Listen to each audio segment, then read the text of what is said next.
pack of dogs is now creating fear and concern in a central Fresno neighborhood. Fox 26 reporter Rich Rodriguez says the dogs have already killed 4 cats, and a homeowner now worries they could attack her children. We want to warn you, video in this story is graphic. These dogs have been running wild and targeting cats since Sunday. Kara Kerber came home that afternoon to discover her cat had been mauled to death. That was my baby, you know what I mean? It really mentally hurt me. So it's not something I'm going to be able to get over. Kerber says the dogs are causing fear in her central Fresno neighborhood. Since then, the dogs killed my neighbor's cat. They killed a Siamese cat behind us on the next street and a gray cat on the street behind us. She called Fresno Animal Center to complain, but claims no one was willing to investigate the problem. Because no one came out, Kerber collected the bodies of the 4 cats and took them to a local animal rescue to dispose of them. 3 days later, Kerber wants someone with the city to realize there's a problem. Had there been a kid out here that day, I'm absolutely certain they would have attacked the child. They're very aggressive dogs. She worries the dogs could come back at any time, and for now, Kerber won't let her children play in the front yard. Rich Rodriguez, Fox 26 News. Fox 26 News reached out to the city of Fresno for comment, but we have yet to hear back. A juvenile arrested for having a gun on school grounds. Selma police say today they responded to reports of a school shooting threat at Abraham Lincoln Middle School. Officers say the threat was overheard during a conversation between one student and a group of other students. They say the threat was not found, but they did search the teen, and found a BB gun inside his backpack. Officers say the kid was arrested. And have you seen this man? Clovis police say 45-year-old James Castro from Clovis is missing. Officers say he was last seen over the weekend, Saturday morning, in the area of Herndon and Temperance. If you think you've seen him or know where he might be, you're asked to please contact Clovis Police. Firefighters are working to control the rapidly spreading brush fire in Southern California's Ventura County. That blaze, referred to as the mountain fire, was first reported this morning. Strong winds blowing through the area quickly grew the fire. Authorities say it has burned now more than 14,000 acres in size. Evacuation orders are in place for nearby residents. Fire department officials say there have been some injuries and several homes have also been destroyed. So far, they have not yet been able to contain this blaze.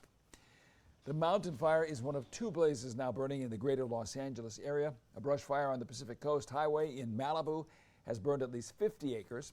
Evacuations of nearby homes may soon be ordered.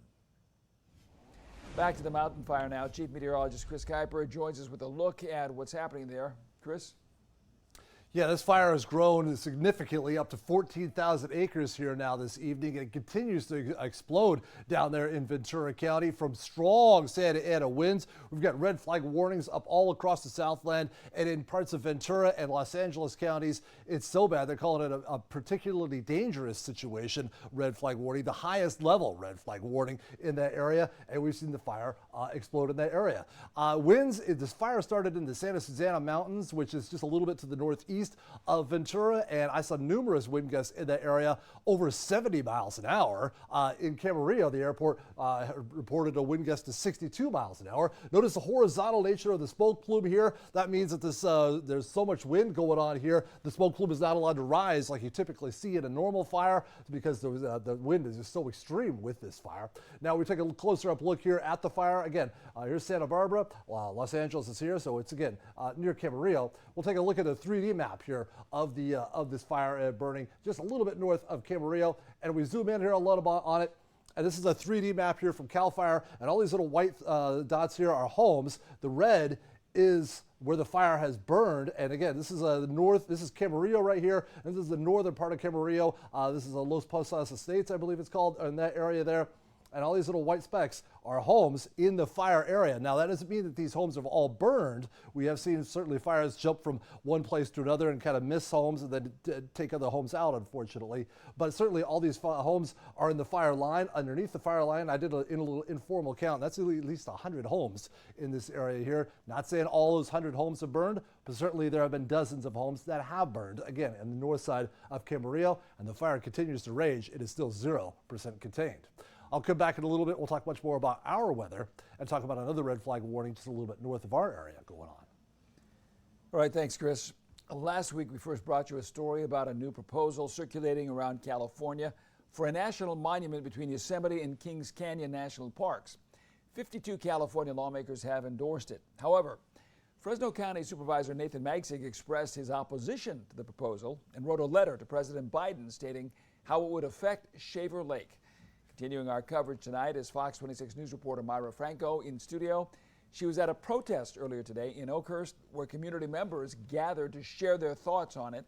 All right, Myra, what did they tell you about this? Monty, first of all, if the proposal is approved, it would take over 1.4 million acres of public land in the areas Monty just mentioned. Residents who live near there were out at the protest with similar signs similar to this one that reads, "Keep your hands off our lands." Keep our mountains free. Save our mountains. We have our rights. Community members came together Wednesday on the corner of Highway 41 and 49 in Oakhurst to protest against Unite the Parks and the proposed Range of Light National Monument Act. We have a lot of concerns. Several mountain community residents voiced those concerns. No, it's not right. It's just not right. Pretty much, one lady's trying to take the Sierra National Forest from us. She's trying to restrict cattle grazers, loggers, OHV riders, campers. Pretty much trying to lock the whole forest up. All of them say they found out about what was going on behind closed doors about a week ago and say they are disappointed they weren't involved in the conversation. It's very frustrating to be shut out and not have your questions answered, even attempted to be answered. It makes you feel kind of like you're being bulldozed over. They say the Unite the Parks director is in the works to take over 1.4 million acres between Yosemite and Kings Canyon National Parks for the monument. We're also worried because as citizens of North Fork and Bass Lake area, a lot of our businesses and homes are within the boundary line, and we don't know what could happen once that goes through with our property. So I own my own private business up here. 90% of my customers live in the Sierra National Forest. So as far as me, I'd be out of business. There's loggers up here that would be completely shut down. They wouldn't have no business. Cattle ranchers wouldn't be able to go up here and put their cattle up there, so they'd be paying hundreds of thousands of dollars to feed them down in the valley because, of course, the grass don't grow there all year round. People wouldn't be able to come up here and enjoy the forest anymore. The proposal of the monument would not allow cutting, the sale, the harvest, or removal of timber for commercial purposes or biomass energy production. Also, the U.S. Department of Interior would be in charge of protecting the area, but protesters say they're going to protect what is theirs before anyone that is not from here takes it. We got to fight for it, otherwise we're going to lose it. It's one land grab after another. We reached out to Unite the Parks for an interview or a statement. We have not heard back from them at this time. Monty, sending it back to you here in the studio. All right, thank you, Myra. Community members have created a petition to stop the Sierra National Forest from becoming the Range of Light National Monument. In less than 2 weeks, it's reached close to 6,800 votes. You can find a link to that petition. It's up on our website at kmph.com. Well, the day after Election Day, Tuesday, November 5th, a few surprises and some races still too close to call. In the 13th Congressional District, which was one of the closest races in the country 2 years ago, we ended the night with Democrat Adam Gray slightly ahead of incumbent Republican John Duarte. But overnight, that's flipped, with Duarte now a little less than 3,200 votes ahead at 51.4% of the vote to Adam Gray's 48.6. Actually, yeah, they rounded that up there. In the 21st Congressional District covering parts of Fresno and Tulare counties, incumbent Democrat Representative Jim Costa still leads Republican Michael Maher, but by a lot less than last night. Costa's lead now cut to just over about 1,000 votes, and 0.8% difference between the two. Again, rounded up there. And in the 22nd District, also a rematch of a very close race in 2022, but not so close tonight. Incumbent Republican Congressman David Valadao now leads his Democratic challenger Rudy Salas by just under 10,000 votes, with 55% of the vote to Salas's 46%. Incumbent Los Angeles County District Attorney George Gascon today conceded that race to former federal prosecutor Nathan Hochman. Hochman received a solid 61.46% of that vote to Gascon's 38.54%. In San Francisco, Mayor London Breed has not conceded her election yet, but at present, Levi Strauss heir and challenger Daniel Lurie has a 3.5 point, more than 7,600 vote lead on the incumbent. And that's with 44% of the vote total being reported so far. And the effort to recall Oakland's Mayor Sheng Tao is powering forward with more than 65% of that vote and a 14,836 vote lead. That's at last check. But with only 36% of that vote presently reported, that could still change. And in the race for Fresno City Council District 6, Marine Reserve Major Nick Richardson has pulled slightly ahead of Roger Bonakdar by a razor-thin 319 votes at last tally. Now we have to see if that lead will hold. Measure A, which would authorize a $400 million bond for Clovis Unified to upgrade health and security measures on school campuses, is getting a thumbs up from voters so far. Presently, yes votes have a nearly 6,700 vote edge over the no's at roughly 55% to 45%.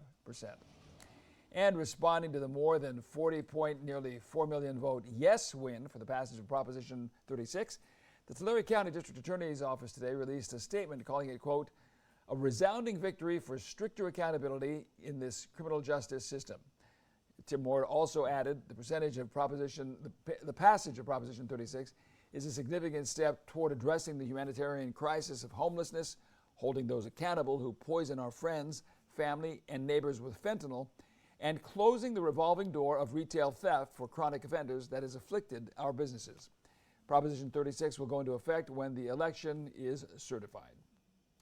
And with more ballots still to be counted, some races remain too close to call at this hour. If you're looking to check those latest numbers, just head to kmph.com. There you will find a link to check your ballot status.